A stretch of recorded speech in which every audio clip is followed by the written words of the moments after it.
السلام عليكم، مرحبا بكم في قناتي وصفاتك. اليوم حضرت معكم اسهل والذ كيكه بالشوكولات. كيجي خفيف كما كتشوفوا معايا وهشيش بدون تعقيدات، والنتيجه اكثر من رائعه كيف ما كتلاحظوا معايا.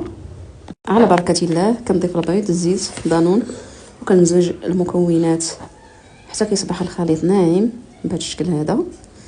كنضيفوا الطحين اللي سبق ليا وربلته وخمره كذلك، وكنستمر كنضيف الكاكاو والشوكولا، وكنصب الخليط ديالي في مول بعد ما دهناه. كندخلوه للفرن حتى كينضج وكيبقى يعطينا واحد الريحه زوينه بهذا الشكل. بعد ما وجدت لينا كيكه كنصبوا عليها الكريمه بهذا الشكل هذا اللي سبق لينا وجدناها. وهذه هي النتيجه، كيكه لذيذه وناجحه من اول تجربه. للاطلاع على الوصفه كامله والمقادير بالتفصيل تابعوني على قناتي من خلال الرابط الموجود اسفل الفيديو. جربوها وشاركوني رايكم، وبالصحه والراحه.